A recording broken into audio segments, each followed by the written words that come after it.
All right. If you are into fantasy, magic, and you have the princess inside of you, then this episode might be for you. As y'all know, I live in a fantasy world. I go by the Creative Fairy Godmother. My name is Amanda Sweet, and I help people get fly, make friends, and save the world through community. And on the Let's Glow show, we interview creative entrepreneurs from all walks of life. And this particular individual comes from a walk of life that is very near and dear to my heart. Sofia Kirkman, welcome to the show. I'll give you a little round of applause.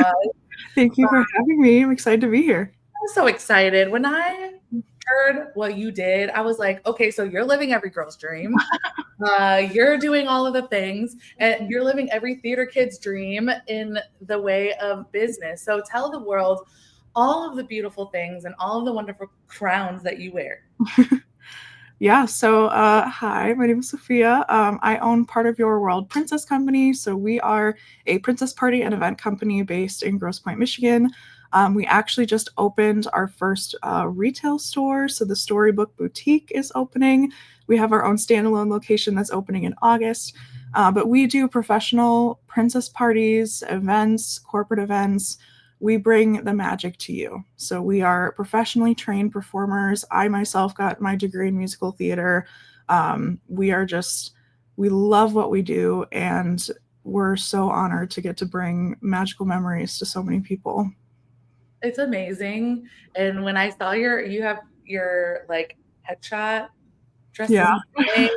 in your email signature, and I was like fangirling because I am definitely a Disney adult. Yeah. I definitely I contemplated Mickey ears this morning, and I was like, I don't want to get I'll get mine too. I don't want to get flagged or something. I don't know how YouTube works, but for saying an F-bomb with the ears on, but which is very possible. Yeah. I love all of the things, and I just want to start the conversation by just touching on your current situation, because I think everything after this will kind of color the conversation. So we'll just rip the Band-Aid off, and let's talk about where you currently are in your business and your experience in your life. So you're making a big transition, which a lot of people experience every day. It's part of life. But I don't think we talk about it enough. So I'll let you tell the story, and then we'll go into it, and then we'll come back to the business and the creative part and all of the things. But I just wanted to give you space for it. Yeah, absolutely. Gotta be honest, my dad, who I love so much, and he was so involved in my business. He was my number one supporter. He passed away last month. It was stage 4 pancreatic cancer. Very fast, very sudden. It was devastating for me and my family, but it's been about a month. So I've never really gone through grief before. I don't have a benchmark of I should be feeling this, I should be doing this. It's like we're kind of just treading water right now. But I also host a podcast called the Slumber Party, and our first episode just went live, and it was me talking about the entire time, just, this was recorded before my dad passed, just being real. And honestly, that's why, I'm showing up like this today in my little sweat set, and we are laying it all out on the table and just saying, I'm kind of treading water right now, but things are still happening. The world doesn't stop. I know my dad for sure wouldn't want me to stop doing things. And, he believed in me and my business so much that I owe it to him to continue. So, but if I can be of any comfort to anyone who might be going through the same thing, I definitely don't have beautiful words yet. Still kind of in the thick of it, but just know that, after a devastating loss, it's whatever you can do, whatever you feel you need to do, it's probably okay. Honestly, for the first 3 months, whatever it is, you're probably, whatever you're doing to tread water is probably fine. So I've had to reconcile with that, but that's what's going on. And thank you, Amanda, for, having such a welcoming and open space for me to talk about it. but yeah, he wouldn't want me to stop doing the things I love and making magical memories and sharing my story and doing all the things that he was so excited for me to do. So here I am. I am so sorry. That sucks so much. I, like you said earlier, like, you don't know what the benchmarks are. There are none. Yeah. There are none.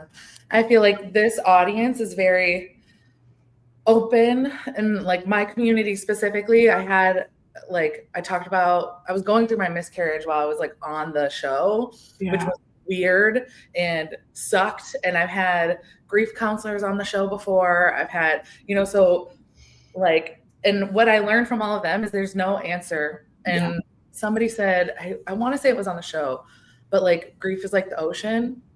Mm-hmm. And it's like the waves can be big, the waves can be small, but it never stops. Yep. I feel it like in my throat. Like my sister, weirdly enough, on Friday, my sister lost her cat suddenly. And for whatever reason, like I didn't know Boxer very well, but like I know she's like tore up. And there's just a weird, I don't know, like I wasn't expecting you to say that when we jumped on the call this morning. And I'm so sorry. I'm like just kind of dropping. Yeah. But this is her reality. That's her reality, which is impacting my reality, which is a reminder that like this happens every day and we don't know what people are going through. Yeah. And the fact that you're still showing up for your community, for your business, for your employees, for yourself as a performer, for your dad and his memory is like the dopest shit. And I'm so proud of you. And that shit sucks. And I'm so sorry. And like, I guess before we jumped on, I was like, are you still doing your business? Are things still happening? Tell me a little bit about what that is like for you as a business owner. You have employees, right? I sure do. What has that been like for you? Yeah, I have a team of about 20 performers. I know. They're all lovely and amazing. And in that team of 20, I have a small admin team of about 3 other people. They are so incredible, and they've been really holding down the fort for me. The only events that we had to reschedule was on the day of my father's funeral because my staff wanted to be there. But other than that, we've been, literally the next day, it's like, okay, we got magical memories to make, like, let's do this. But thankfully I've been able to step away a little bit, at least from some in-person events. And, I'm still clickety-clacking away at home, but like, I'm not getting dressed up. I'm not, that would be the most depressing party I think I've ever been to. If I was hosting it, bro, like that would be so bad. So, I'm stepping back, I'm hiding in the shadows. We're, fairy godmothering behind the scenes, but they're so incredible. My manager specifically, shout out Teresa. She's really been handling a lot, and so like Haley and Jackie are incredible. They've just been my rock throughout this because, making sure that things run smoothly and everyone is where they need to be, and, that we can still do what we love to do. I mean, I know that my dad absolutely would not want me to, cancel all my events and close the company and just, shut down completely. Like, no, he was so proud of what I built. And he literally, even when he was in the hospital, he was like kicking me out of the room. He's like, go do what you gotta do, girl. It's like, he was so selfless and like such an acts of service guy that he, would do anything for me and for my staff because they were an extension of me. And I want to make him proud. And he, quick aside, quick little story about my dad and my team. As many of them as you want. Every year we do this big holiday event. Mm. And it's called the Princess Holiday Breakfast, but I call it my Princess Holiday Headache because it's so stressful. And this year it was 2 days. So we were at the Townsend Hotel. It was beautiful. But we had like an overnight, we had the Princess Ball, then we had the overnight, and then like a tea party in the morning. So huge undertaking. There's like 10 princesses, you know, all my staff is there. But my mom and my dad were kind of, you know, helping me cart things back and forth and get the girls ready. And it's a stressful day. Sure. But he was driving some of my performers, and shout out Hannah. I tell this story all the time, but it was, you know, a long day. It was an early morning, and a lot of my girls don't drink coffee. So they were like, oh God, you know, I wish I had a Coke right now. Anyway, I guess we'll go to rehearsal. And my dad heard that. And in the middle of this hectic ass day, he comes back, lo and behold, with a Coke in his hand for Hannah, because he just offhand heard that she said she wanted one. And it's like he is such an incredible person that it's like, that was so in his nature to just drop everything and be like, what do you need? I got you. Let's go get it. Like, in the middle of this day where we're like, you know, doing all these things and there's no time to do anything, he's like, no, I'll go get it. Yeah, surprise. Like, yeah. And I told that story at his funeral. I think that's such a contained way of saying who he was, like, in just such a simple example of like, he would do anything for anybody. And not even like, I mean, it's one of my performers. Like, we know each other, but it's not like, you know, oh, this is my daughter, I got to go get her something. It's like, no, this is, you know, someone that my daughter chose as like, you know, her team. And it's an extension of how much he loves me, is he loves my performers and our clients and the people who believe in me. And it's like, that just really made an impression on me and on Hannah. She talks about that still, but it's like, you know, that was just such a concrete example of like the legacy that he left and the legacy that I want to pick up after him. So if anybody needs anything, let me know. If you need a Coke, I got you. Already.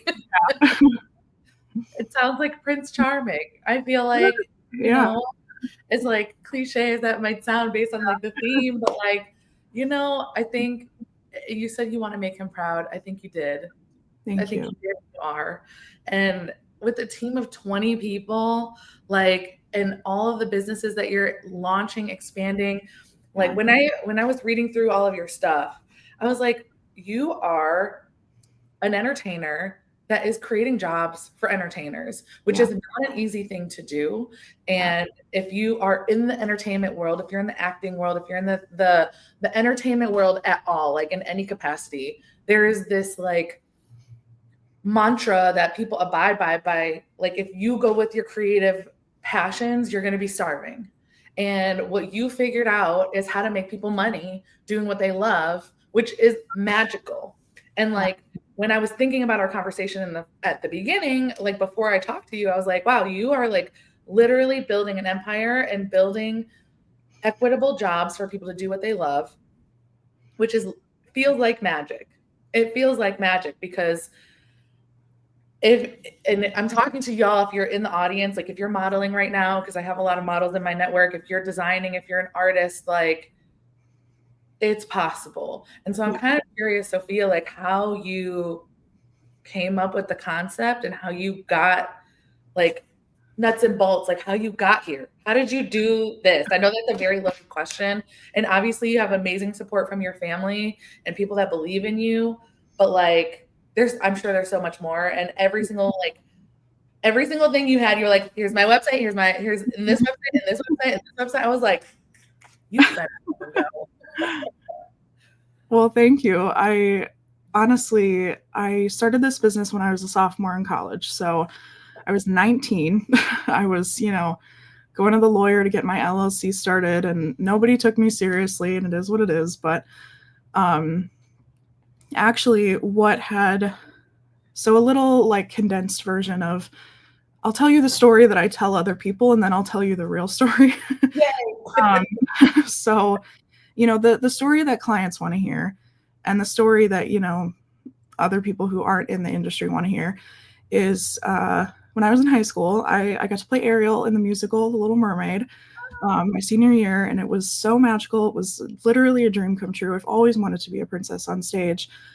And that kind of led me to, I was able to keep my handmade costumes. They were so beautiful, so gorgeous. They were gifted to me. My mom made some of them. Some of them my princess mentor made and brought for me. But I was able to use them and just kind of do one-off events as Ariel. Like, I volunteered at a special needs daycare for my very first event.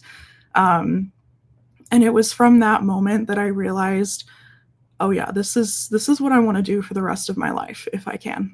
So I kind of had the seed was planted when I was in high school, but I went to college for musical theater. I was, auditioning everywhere, and I ended up at Wayne State. So I was still kind of close to home, and I was like, I feel like this is something I want to do. Let's just do it. So that's, I used my musical theater training. Obviously, I spent an entire year building our training manual, choosing costumes, auditioning performers. I actually was working at Starbucks at the time, and I had saved up my tip money for an entire year to be able to buy our first costumes. So it was, yeah. And now our first location was across the street from that Starbucks. So, no way! Oh my gosh. So crazy. But anyway, and then, I auditioned. I started with a team of about 10 performers. We had in-person auditions, and I think all of those performers who auditioned for us 4 years ago are still with the company. Wow. So, and some of them have moved on to do musical theater across the country, and it's so crazy. They're so talented. I love them. But that's kind of the story that I tell people. That's the story that's on our website. That is what people want to hear. And that's lovely. That is the story. Sure. But as someone who is in the entertainment industry, you will probably understand the second reason. And obviously, I don't know if you can tell by looking at me, but I am plus size. I am a size 16. I started, yeah. I started gaining weight around my senior year of high school. So when I played Ariel in the musical, I still was like a size 8 to 10. So I could still get away with oh, she looks like a princess, whatever. Yeah. But as I also have depression. I have anxiety. Mental health has been a journey. So I try not to feel bad about where I was at in high school when I was, on the wrong medication and not doing well. So that led to me gaining almost 100 pounds in a couple of years. So crazy jump. That was, and as a performer, my type had changed quite a bit. Suddenly, people didn't want to see me in princess roles. They wanted to see me as the old lady, even though I was 20 years old. And, I wasn't being considered for ingenue roles. I wasn't being considered for, everything that was on my resume was no longer something that I could do. I could no longer play the sexy one, and all shook up. I couldn't be Sophie in Mamma Mia. I straight up was told that I was too fat to be Sophie in Mamma Mia. So with that, I said, you know what? I want to do this, but I know that no company is going to hire me, even though I know I'm damn good at this job. Mm-hmm. And I looked at the companies that my friends worked for. I looked at, just did a cursory search of what was going on. And I was like, you know what? I can do this. and I think I can do this better. And I would like to think that it's pretty good. I think it is. But I also, you know, I'm going to call it out, with my experiences at Wayne State in the theater department, I was like, you know what? I don't want a single fucking person to feel the way that I felt in this costume department, in this theater department, in this industry, with all these old crusty men telling me that I'm too fat to be in Mamma Mia. With their big ass belly. Literally, like, what the fuck? So I said, you know what? This is me making a dent in this industry. So when I do trainings, when I do fittings, at auditions, I always say, these costumes were made to fit you, not the other way around. I hired you because you are talented and you deserve to do this job. Do not let anyone tell you that you are not a princess. I don't want to fucking hear it because I've never, ever had a child say anything about, you know, oh, she's a size 12. Oh, she doesn't look like a princess. Yes, they do, because we have beautiful costumes. All of our performers are professionally trained. They are incredible. There's no doubt. No doubt. So, you know, people want to say, well, it's just, they don't look like a princess. Yes, they do. You're just not trying hard enough. Sorry. But, you know, had performers come from other companies with horror stories of weekly weigh-ins and just, you know, like growing out of characters that they can't play anymore and being reduced to not playing characters anymore. And it's like, this is actually ridiculous. And yeah, so that's the story that I tell people in the industry because they'll understand. I think you should tell that story out on your website. I don't think you should hide that shit at all. And you saying, like, I feel like you just healed something in my inner entertainer by saying what you said. It's just an emotional day. We're going to just lean into it. Like, I've been told, I mean, and other people know this story, but I'm going to tell it to you, Sofia. And I feel like you maybe briefly touched on it, but like, after I got out of my 2 abusive relationships, the first thing I did was went to acting school. And my family thought I was crazy. They were like, you just went through years and years of abuse and now you're going to acting school. Like, that's what you want to do. Like, you think that is the direction that you want to go. And even like looking back, I was made to feel like I occupied a much larger body than I was in. But like that era of time, like the Tyra Banks era, the America's Next Top Model era, the era was definitely not built for us, right?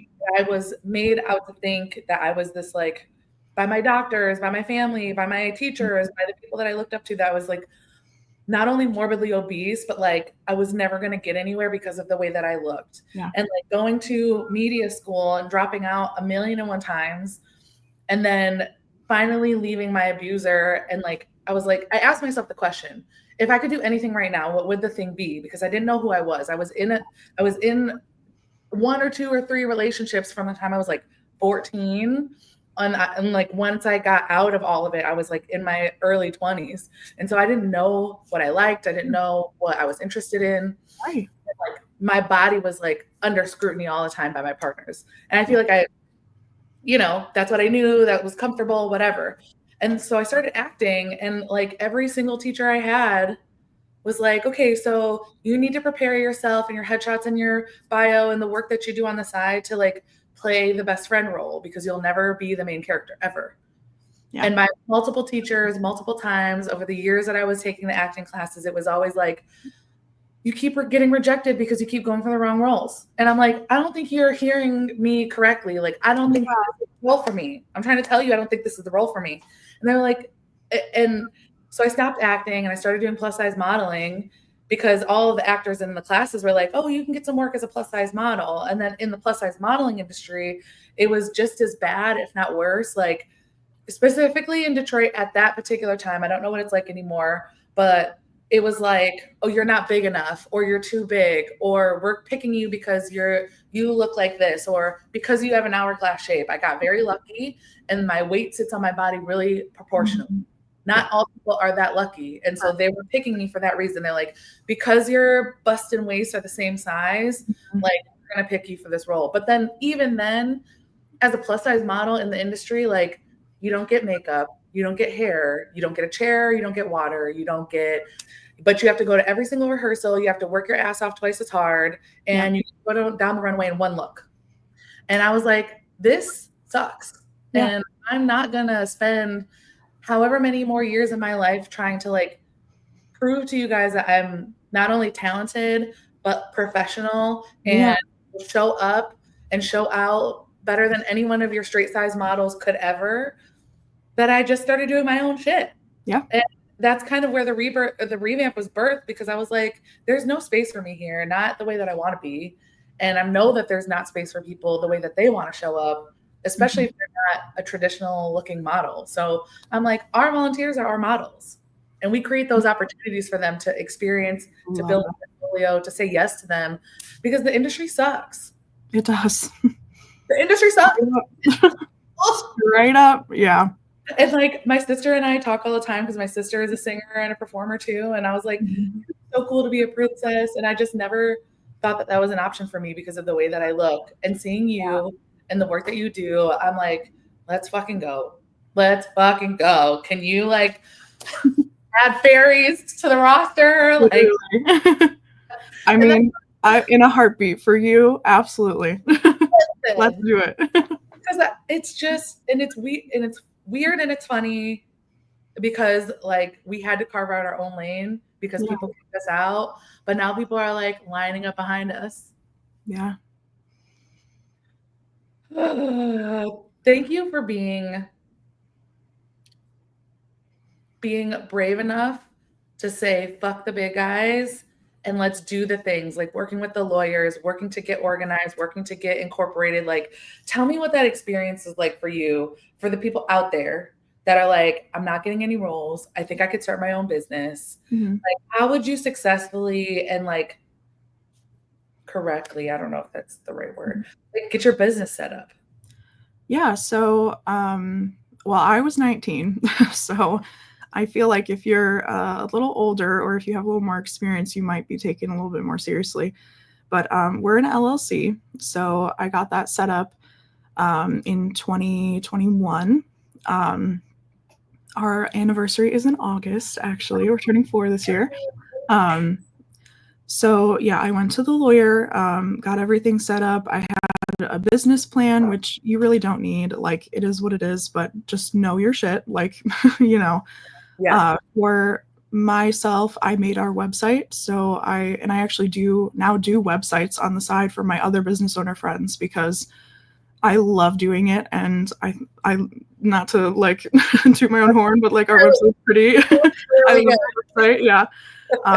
You know, I made my own website. I've made websites for my actor friends as well. So getting, you know, all of those, the nitty gritty things together, like have your business plan. If you need a team, like I held auditions for performers because I knew that I probably wouldn't be able to take it all on by myself. And that was like, it took me a year. Honestly, it took me a full year to make sure that everything was set. I was, you know, in between classes, like researching small business law and copyright law and all of the things that I knew that we would need. But I also had a really great mentor, and she had a princess company like 2011. So it was like, you know, about 10 years ago at the time. And she had some contracts that she let me just like peruse and say, this is, you know, standard, like this is what it should look like, you know, our independent contractor agreement. So know if you need employees versus contractors. That was like, I had to learn a lot in that year of like, you know, this is how to operate a business. And I'm still learning. Honestly, I believe you're never done learning. So if anyone says that they know it all, they're fucking lying. So, and I'm very open about that with my staff too. It's like, I know that I have experience as a performer, but being a business owner, if there's, if you have concerns or questions or anything, let me know, because open door policy. We're here. I don't claim to know it all, but I'm doing my best, and we're gonna, do this to the best of our ability. And it's okay to make mistakes. It's okay to feel like, oh, did I do the right thing? Am I networking correctly? Like, am I presenting as the business owner? Like, that was a huge mental hurdle that I had to overcome, was like, okay, I'm 19, 20 years old. Like, are people going to take me seriously? And thankfully in our industry, it doesn't really matter, because, they just want someone who's young and pretty to come to their party. But still, I feel like when I was, we had our first big event. I wasn't even old enough to reserve the bar. And we sold out that event. Like, it was crazy. And looking back, I'm like, I can't believe I did that. I'm like, Rapunzel, it's like, I can't believe I did that. Like, I can't believe I did that. Oh. Yeah. So like, it's been a bit of an uphill battle sometimes, trying to make sure that I have everything that I need, and everything that the company needs, and, doing our taxes, and making sure that everyone gets their 1099s, and like doing payroll, and we're constantly evolving, constantly changing. And I'd like to think that we're doing pretty good. Like, I honestly want to ask some of my old performers for like the first generation of the training manual, because now like it's so much different than it was then. I mean, we've grown so much. Like, we went from, Google Calendar invites for bookings to like a whole booking software and a staff portal and all this stuff. And it's like, we've grown, and it's crazy to see. And I feel like that would be so interesting to be like, yeah, this is what I wrote when I was 19. And like, some of it still holds up, but there's a lot of like, we've learned, we've grown. So yeah, but to anyone who's like, wanting to start their own business, or is feeling frustrated with the industry and feels like, I just want to do this myself. First of all, already proud of you for thinking this way and wanting to create opportunities for yourself and others. That's how we make a change in this industry. Just straight up. Like, we need people who will actually do the scary thing and challenge these people in power. Anyway, so proud of you. And I think that if you keep going through those difficult moments, I'm gonna quote Frozen 2 for a second, because this is like actually Loki. Kristen Bell cooked with this one. She said, do the next right thing.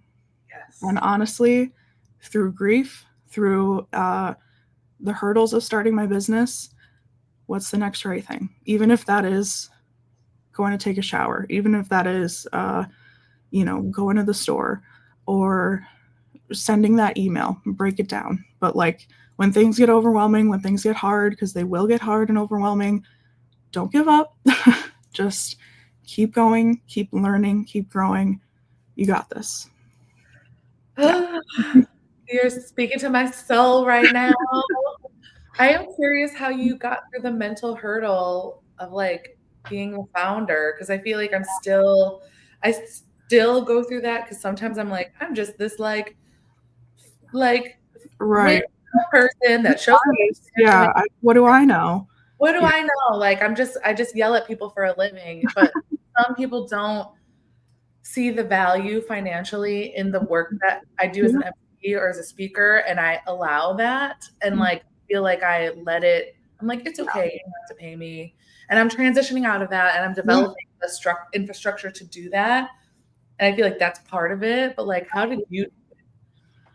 Well, the thing about our industry is it's very expensive. Just in general, even if you get a shitty princess company, they for some reason think that they can charge like $200 for a half hour. So we get a lot of people, well, we don't, but like in the beginning, there used to be some people who would say, oh, that's too expensive. You're crazy. And I used to let that get under my skin. And I used to think, oh, shoot, am I too expensive? I'm so sorry. Oh my God. Yeah. And then it took me about 2 years to get over this hurdle, because every year for our Princess Holiday Breakfast, my Princess Holiday Headache, we would get comments that, oh, this event is too expensive. I can't, you're crazy. And I was like, no, you just can't afford it, because my performers are professionally trained. I know how many hours I spent writing this script, choosing this menu, like rehearsal time, all of this stuff. No, you can't afford it. And that's okay. That's fine. But I also will say, I'm very open about my pricing, because I don't want to break the news to you that this party is going to cost more than you think it will. Yeah. Because if people know, then they can have that realization privately. Yes, I have to be a part of it. So, and if they see the value in our services and they submit an inquiry, it's going to be the best party you've ever had, guaranteed. Yes. But I have kind of shielded myself from the people who say, oh, this is too expensive, or like this isn't worth it. And I think as we've grown a client base who knows, oh, this is so worth it. Like, I know but trust, trust, this is so worth it.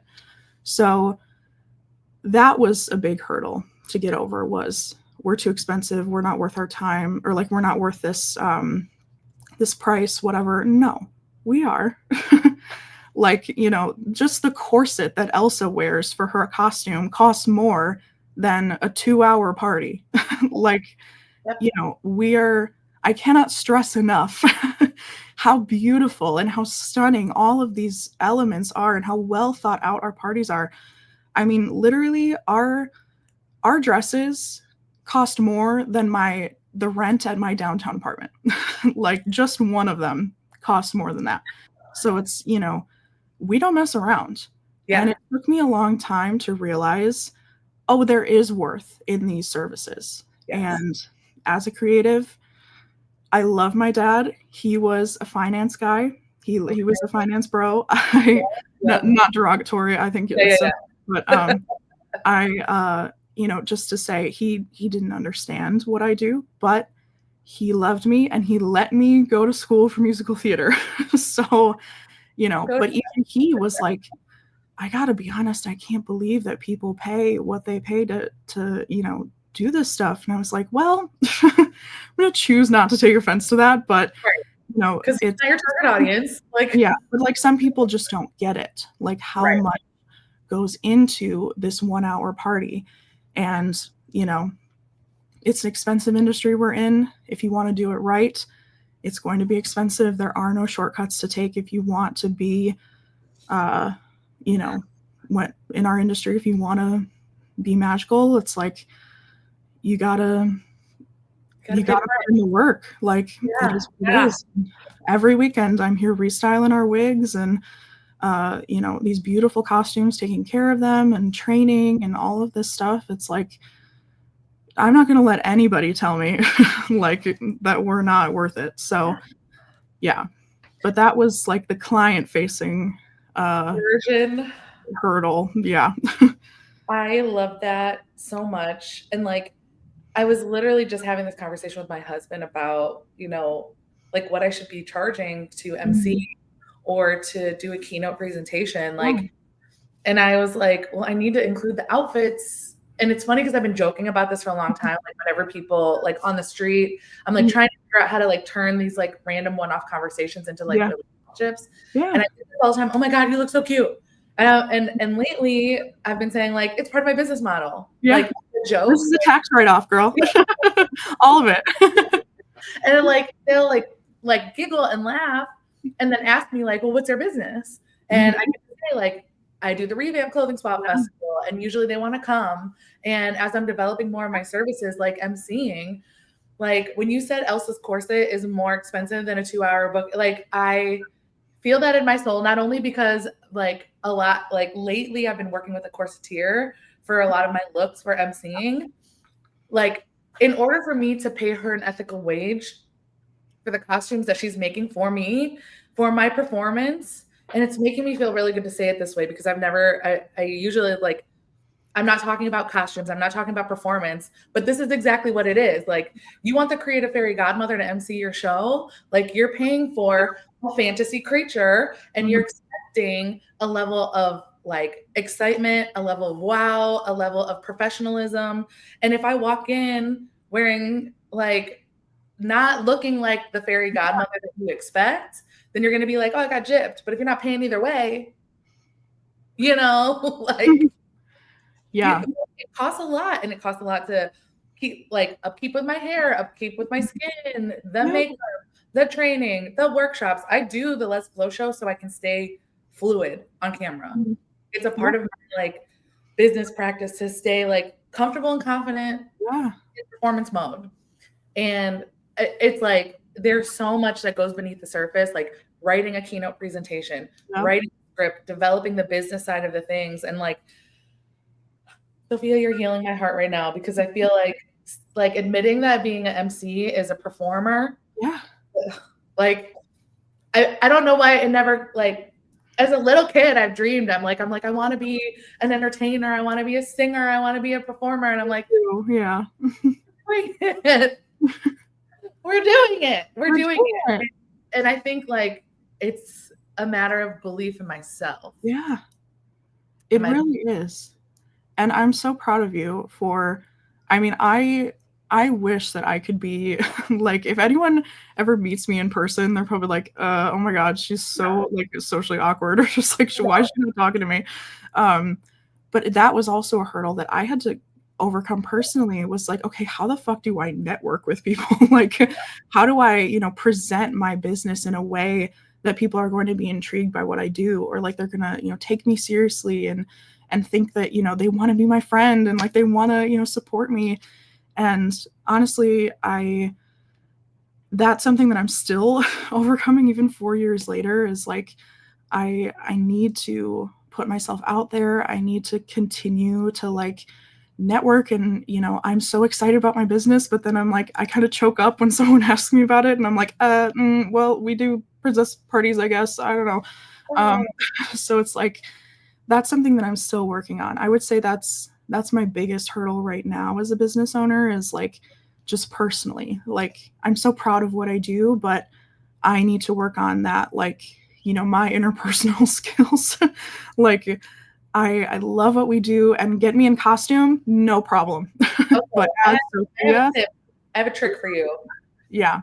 Can you make a character that is Sofia the founder? Oh, absolutely. Can you build that character version of you? I mean, I'm not telling you to go be fake or whatever, but like for me, reframe it. Yeah, like being the Creative Fairy Godmother was my version of me in like this version of me that is like a business owner and an entertainer. And I think it was like there was a switch when I figured out that I was like the Creative Fairy Godmother, because I feel like there was a word for it and I had a character for it that was still me and still authentic, because you in performance is still you and still authentic.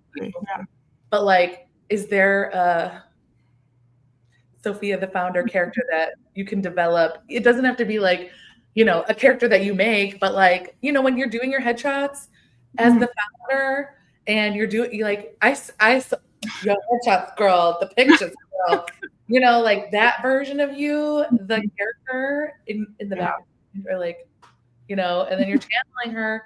You're like, okay, I'm walking into this networking event and I am Sofia the founder. And that is the character I'm playing. Yeah. And like disconnect. I don't know.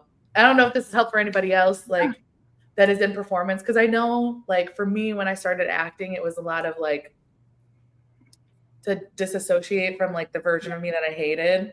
Yep. If that makes any sense. Sure does. And to understand, and it helped me understand like how people think and how people like process, and it helped me process through a lot of my trauma, honestly, acting. So can you get over yourself long enough to be the character of the founder and go in there and like do your thing? Yeah, honestly, it's been my whole life. I feel like I've been very shy. I've been very introverted. Honestly, I don't know if you could tell throughout this entire interview, but I speak kind of low. I should be speaking up here because this really is more comfortable for me.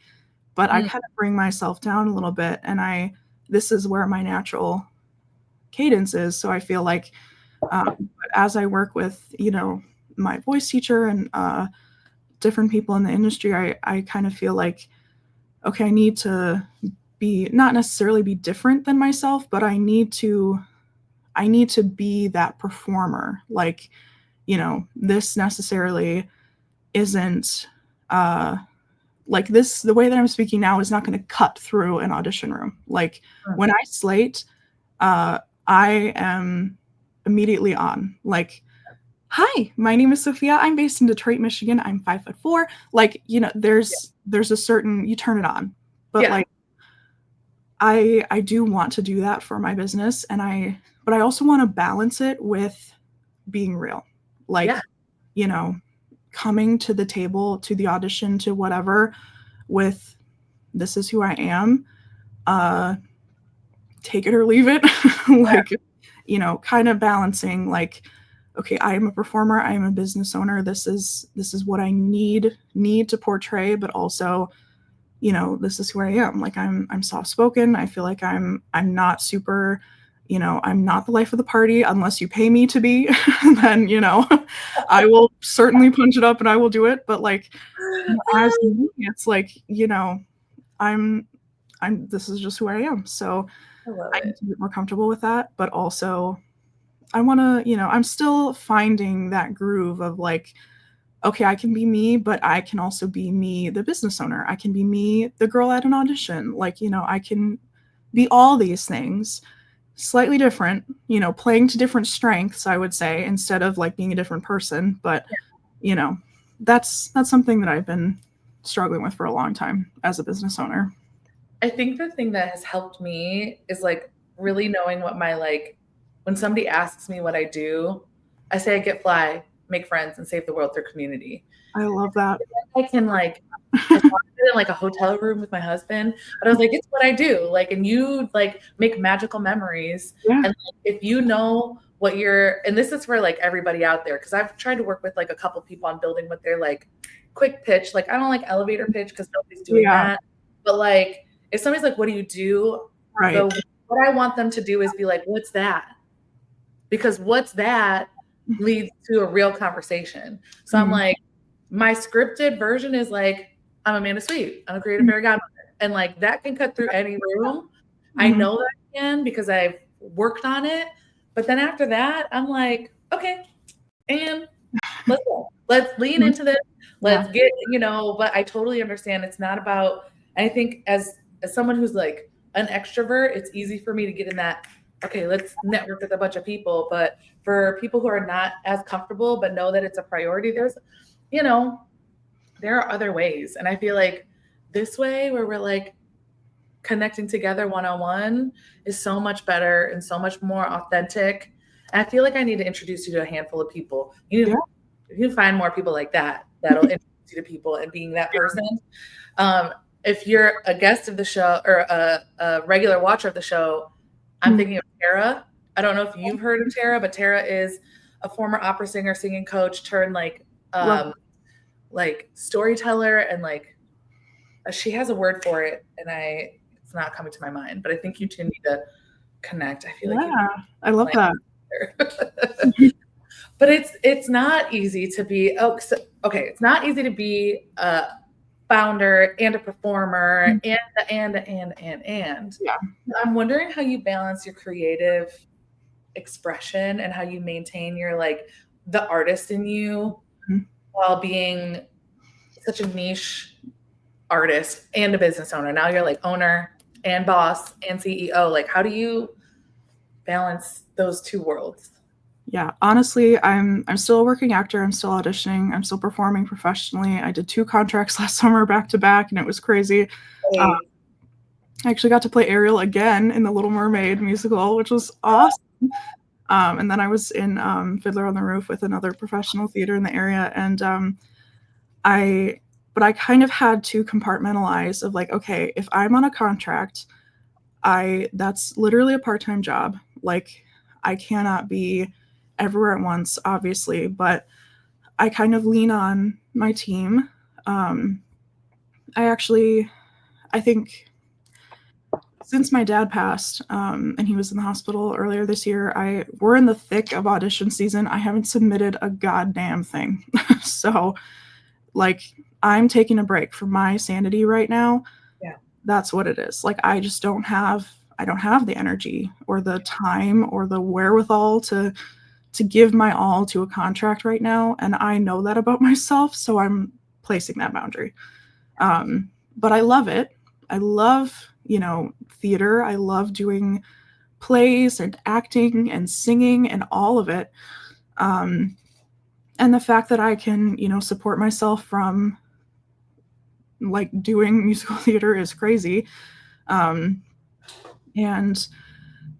I feel like it's taken me some time to kind of find my groove with like, okay, last summer, especially because I kind of was, going from one contract right into another, literally.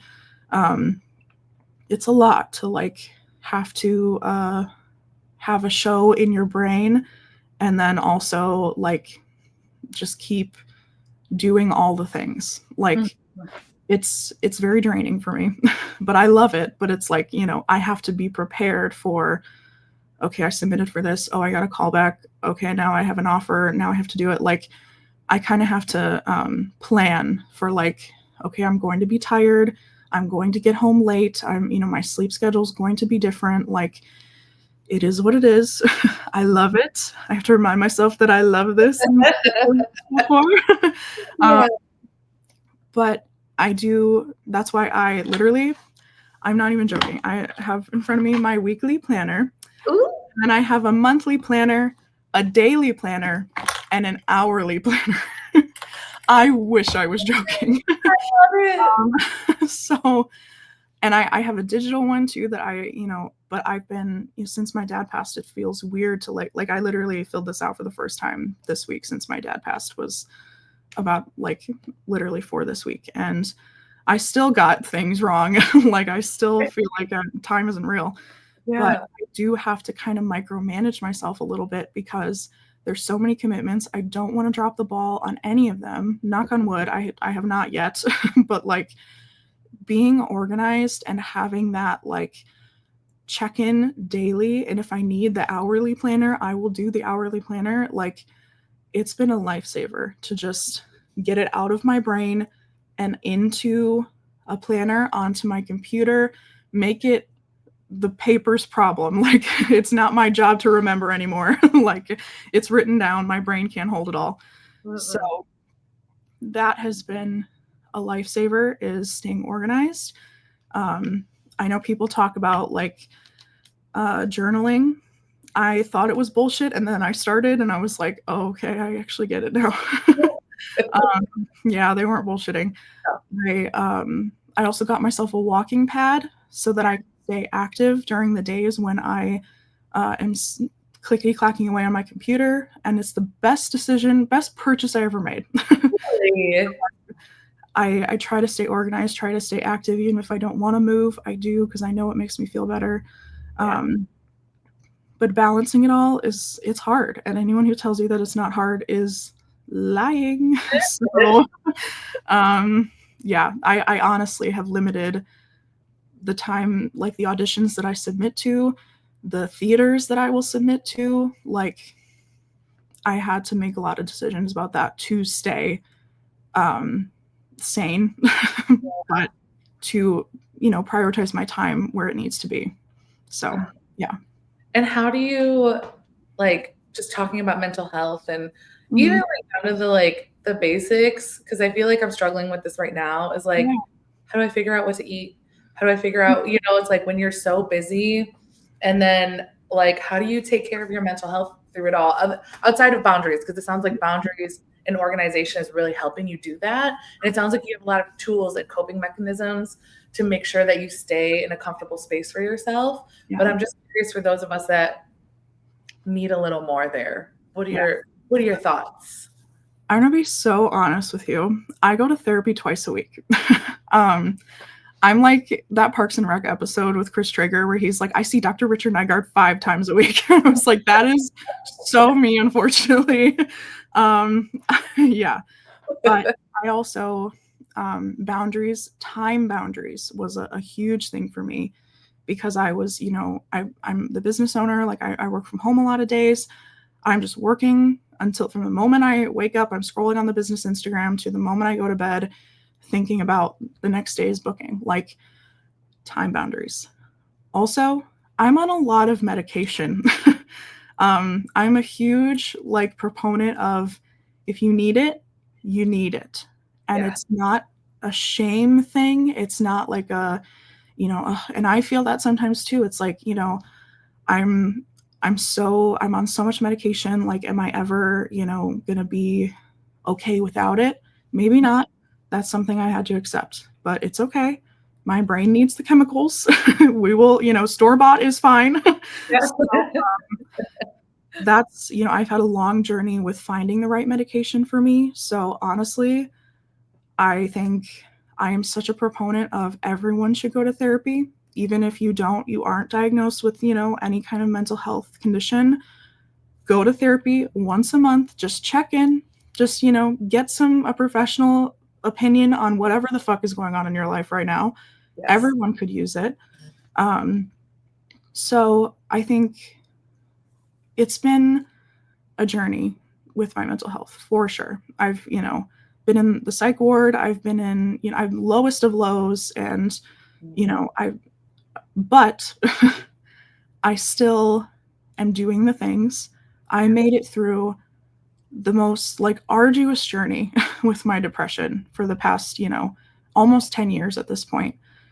And if I can do it, anyone can. But it's definitely ever evolving. I don't have all the answers. But things that people say, oh, you should just, exercise, or you should just, eat right and sleep well. And it's like, those are all the things that I fucking struggle with. Yes. All of that shit from you. So that was hard in the beginning when people are like, well, just do this and just do that. And I'm like, bitch, I can't even get out of bed. You want me to go run a mile? Right. Absolutely not. So I had to take that advice with a grain of salt, but also take it at my own pace. So we are, eating when we can. My goal is to always eat breakfast now. So if we can get breakfast done, that's a good day. Yeah. Also, I got a walking pad. If we can get 20 minutes on the walking pad, doesn't matter what speed it is. We can, go slow as fuck. Doesn't matter. At least you did it. Yeah. So taking it as bite-sized pieces, modifying this, people will give flippant advice and just say, well, just do this. And it's like, no, everything is so fucking hard. Yeah. Everything is so hard. Brushing your teeth, taking a shower, normal human things, just sometimes you can't do them. And people don't understand that it is literally everything is like climbing a mountain. Mm-hmm. So when people say just drink water, just, go for a run, walk your dog. And it's like, bitch, no. So I had to cut corners to let you know we are a dry shampoo kind of girly. We are do what you can, kind of come as you are kind of people in my house. So it's but take it however you have to do it. Even if it's 5 minutes on the walking pad, that's better than nothing. So success. Don't let anybody tell you that you have to be perfect right out the gate. It's no, just it doesn't even exist. Just existing at this point. And that's a lot of what my podcast is about. Is I see all of this my 4 a.m. routine, my 5 a.m. routine. It's girl, go back to bed. Like, oh my God. It's just, I love that for people who can do that. But for me, it was like, oh God, I'm a disappointment again. Or like, I'll never be like that. It's like, no, hold on. I don't get up at 5 a.m. I don't do all these things. But look at all the shit I did this year. Like, I run a business. I run a team of 20 people. I'm starting a nonprofit. I have a podcast. Like, all of this stuff is still getting done. And people need to hear that just as much as they need to hear, I get up at 5 a.m. I'm going to motivate you. It's like, no, I'm going to motivate you to appreciate the way that you exist now. Like, if we did a little bit more of that, maybe we wouldn't all be so fucking depressed and like have this low self-esteem. So yeah, no shame. Take it how you need to take it, and just one day at a time, one moment at a time, do the next right thing. That's it. Do the next right thing. Yeah. I love it. I think your story is such a reflection of so many people, and we don't share it enough. Yeah. And those 5 a.m. girlies, that is the routine that they had to figure out for their mental health, and it works for that person.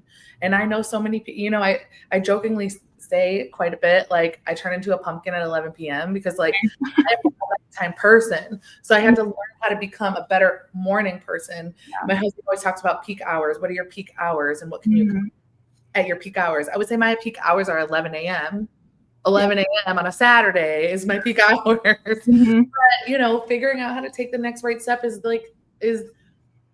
not celebrated enough. And everything is hard. And climbing a mountain, regardless of if it's getting out of bed or running a marathon, is still something to celebrate. And I think you said it so beautifully. Like, we should be celebrating every single accomplishment, but because of Instagram, we are definitely comparing our mountains to someone else's.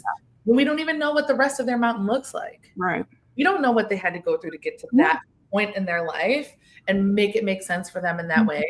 And people look at you and the things that you're doing, and you're still comparing yourself to other people. And I'm saying the same thing to me. Like, I do the same shit.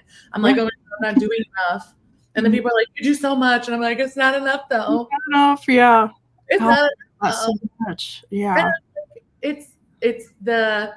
We just have to retrain our brains to be like, if the habit is to say it's not enough though, we can stop long enough to be like, but I did do this.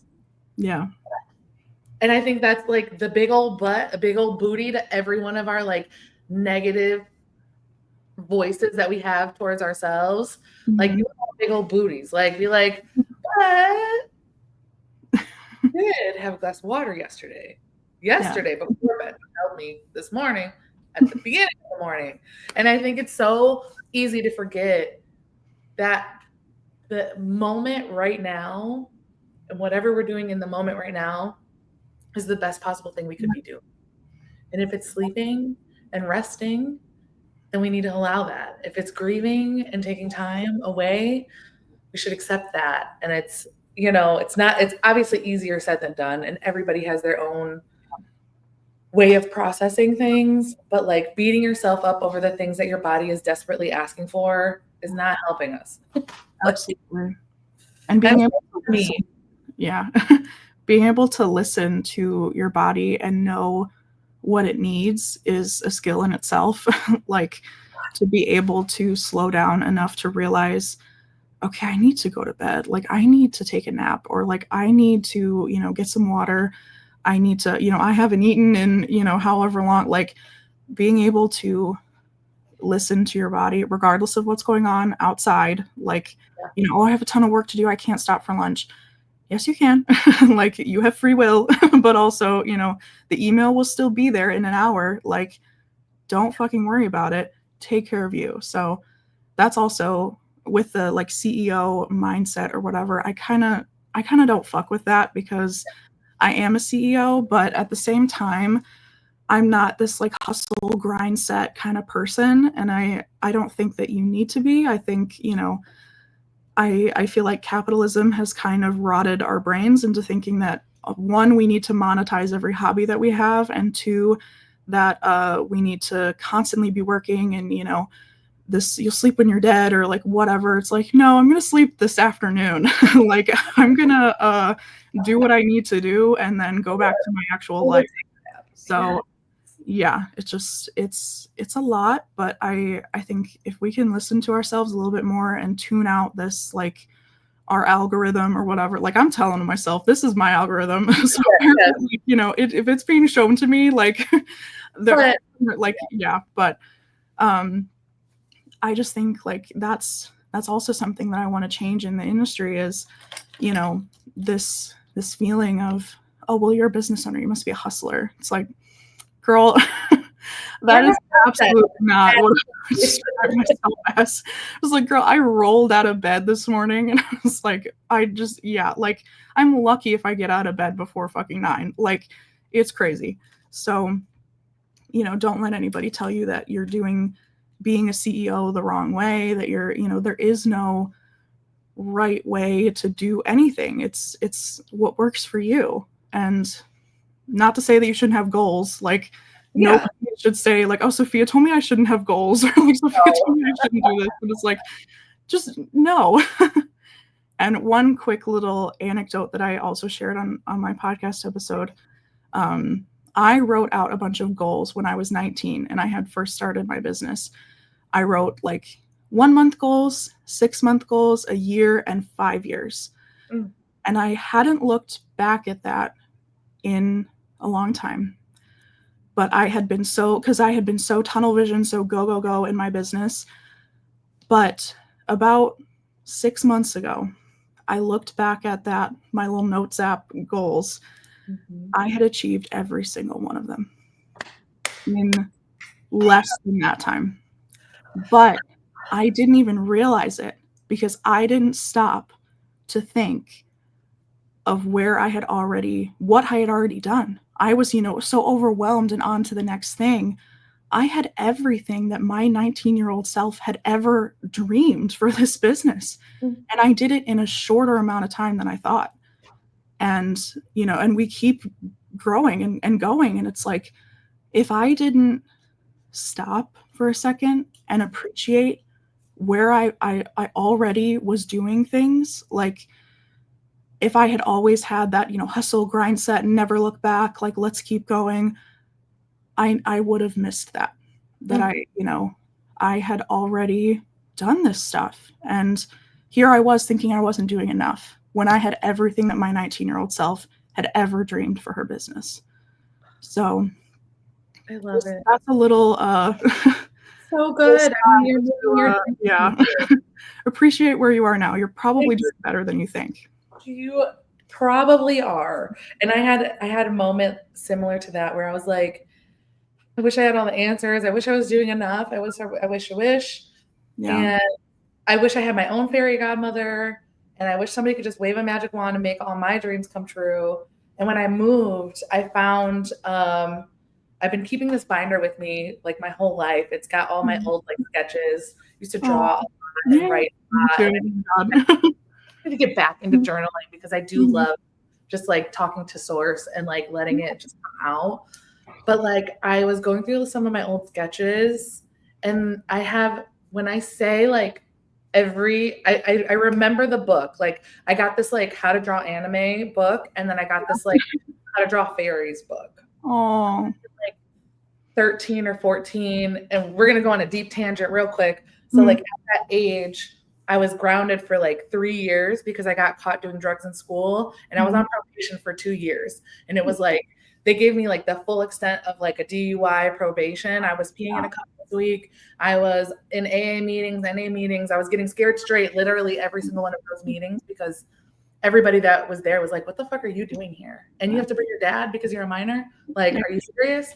And so I wasn't allowed to watch TV. I wasn't allowed to go hang out with friends. So I started writing and journaling and things like that. And when we were moving, I found the binder and I was looking through it and there are pictures of this like really sad girl. But like the sad girl had like these super cool baggy jeans, like chain, crop top, tattoos, and fairy wings and ears.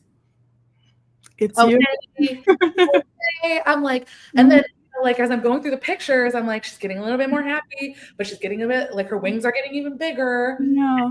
Pull them up and like post them, but I'm like, I saw me before I even knew who I was. Yes.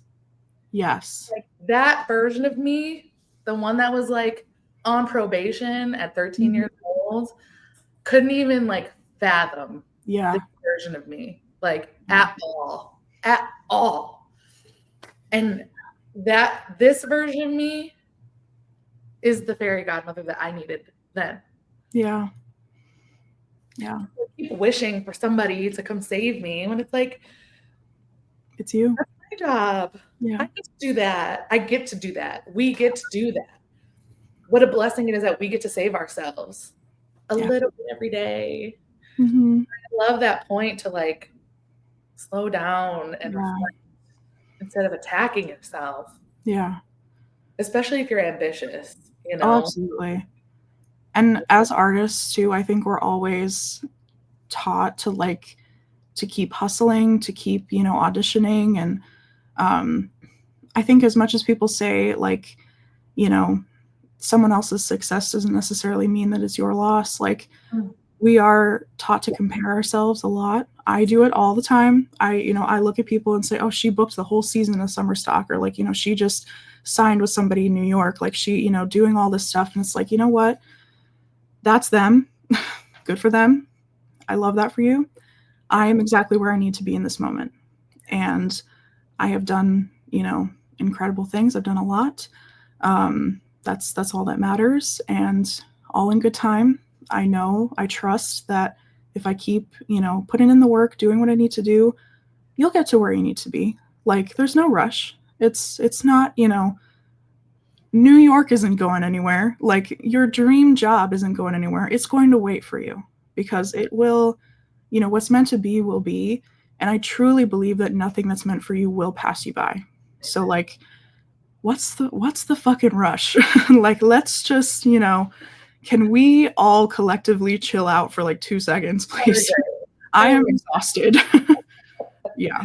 I would love that. And I think the comparing is, I mean, we could talk for ages and we should probably talk on your show about it. But like, I mean, we are, especially as entertainers, we are taught to compare ourselves and to look across the aisle and be like, this person is doing better than me. But we also have to like promote the things that we're doing. And so like we could very well be the person that somebody else earlier on or in their career is comparing themselves to. But that I'm not telling you to slow down. Like if you want to go fast and you're ready to run the marathon and you're at sprint level, do that. Do it for you. But you know, like allow I'm trying to figure out the words because I'm feeling it too, like feeling like, oh my God, everybody's doing better than me. Oh my God, everybody's doing better than me when I'm doing great. But I think it's just that the slow down, the disconnect, that part is so important. Celebrating the little things and enjoying those moments where I'm like, I'm walking on my walking pad. Yeah. I do this a lot. Like, I feel like Vienna by Billy Joel has just been my like mantra this entire time. It's like, you can afford to lose a day or two. That's my favorite like line in that song. It's like, you know, take the phone off the hook and disappear for a while. And it's like, that's what I need to do sometimes. And like, that's okay in this age of like always having to be connected and social media. And like, you know, it's hard to just let it be for a second. Like, but it's so exhausting. And I think we would all be better for it if we just kind of took this pressure off, like, you know, and being a little bit more honest and just, you know, not pretending that we're all doing great and whatever. It's like, you know, it's okay to like be honest. And that's literally the whole reason for my podcast is like, we're just girlies yapping on the mic, but like at the same time, you know, we're going to be real. And if it can bring comfort to someone, if it can make someone feel like, God, me too. Or like, I feel like that, you know, or I'm so glad that someone else feels the way that I feel. It's like, I know how I feel when I hear someone say like something that I've been like, oh my God, yes, I felt that for so long. Like, but somebody's finally fucking saying it out loud. Yeah. Like, that is absolutely my mission. That's like my secret agenda. I love it. I love it. My ulterior motive is just to make people feel like, oh, thank God, you know? So, yeah. My ulterior motive for the revamp, I love that you say it because I have a secret motive. It's like very devious. My very devious motive for the revamp for the brand ambassador program is to spoil my volunteers so freaking much that they will not take bad working conditions as entertainers. Yeah. That is my secret. I'm like, you'll never, yeah, never walk into another space mm-hmm. less than this again. Yeah. Because of how good it feels. Yeah. I mean, it's possible. And that's my secret, my princess party agenda too, because I've had girls who come from companies that make them change in their car. Like they, you know, they have to go to bookings by themselves. They hire minors to go to places by themselves. And it's like, girl, no, you should be driven. Like if you're driving in a fucking car, that's such a huge liability. Second of all, like, oh my God. But it's, you know, I want to set the standard for like, okay, this is how this job should be done. Like, please do not settle for less. Please do not put yourself in danger for this job. That's not how it's supposed to be. So that's also my secret agenda is like we're slowly making this change in the industry. Yeah. It's so good. And all of those people are going to ripple that experience out into the world. So it's not small. It's a big deal. It's a really big deal what you're doing, Sofia. And I'm so grateful that we met. And we are already past our hour. That I have two final questions. One question, where do we find you if we want to connect? Yeah, so my company is Part of Your World Princess Co. at Part of Your World Princess Co. on Instagram and Facebook and TikTok. We're Part of Your World Princess. I started trying to revamp that. And then my personal Instagram is just Sofia with an F, Sofia 2 A's Kirkman. And then my website is sofiaandkirkman.com for all of my little actor adventures and all of that stuff. And then partofyourworldprincessco.com is my princess company. And the Storybook Boutique is our new retail space that's opening this August. I'm so excited. That's so exciting. And then your podcast is called? My podcast is called The Slumber Party. So we are on Spotify, we're on YouTube, and our website is theslumberpartypodcast.com. Amazing. Okay, if you had one final piece of advice to the person watching right now and listening to our conversation, what would it be? Ooh, I feel like we touched on so many things. That was so cathartic for me, honestly. Me too. Yeah, I would say trust yourself, do what's best for you. And whether that is, you know, if you feel called to start a business, if you feel called to make a dent in whatever industry you're in, if you feel like, God, I could do this better, I could make this change, fucking do it. Like, this is your sign. Like, I felt that way. I did it. It was the best decision I ever could have made for myself. Even though it was scary, it was hard, but trust yourself. You know, whatever it is with your mental health, with grief, you know, trust that you know what's best for you and your body. Trust that the universe has got your back, that you are divinely protected, and everything will work out the way that it's supposed to. So feel free to slow down. Feel free to do whatever it is you need to do. Life will not pass you by. I promise. So that's my to sum it up. That's my little, I'll leave y'all with that. I love it so much. I am so grateful for you, Sofia. This is like, the cathartic part is real. Like, I feel like you talked to the actor in me, you talked to the performer in me, you talked to that little 13-year-old girl in me that was like, I want to be a princess. And everybody's like, no, you don't get to because you look the way you do. And I'm like, I can't help what I look like. You know, I can't help what I look like. But that doesn't mean I don't deserve the world. You know, and I'm so grateful for you. And I'm so fucking sorry. Yeah. Thank you for having me. Honestly, this was like literally the highlight of my day. This was so amazing. I love talking with you. I love hearing your story too, and how similar we are with all of the shit that we've been through. Like, this was incredible. Thank you so much for having me. Thank you. And I just keep thinking, like a lot of the people that I have on the show have this, we all go through our ebbs and flows, but I feel like the people that are the most magical have seen the wildest shit. Yeah. And I'm so grateful and so proud of you, Sofia, for coming through it as bright and bold and magical and powerful and brave as you are. And I'm just excited to exist in the world at the same time as you. And I'm going to be referring people to you. Like, if my niece lived here, actually, when she comes to visit, we'll be coming to the boutique. Yeah. Love that. How about that? Oh, thank you so much. I adore you. I love you. I'm grateful for you. I'm so proud of you. Enjoy your nap. Enjoy your day. Enjoy your week. Enjoy your hour. All of the things. Thank you. Thank you. And then everybody else, same to you. We are so grateful to have you to share this space with us every single week. Make sure you mark your calendars. The Clothing Swap Festival is coming up April 26th. There may be a location change, so I'll let you know as soon as I know. But take it easy today. Look for magic. Be magic. Embrace the magic. And we will see you next week on the Let's Glow Show. Bye.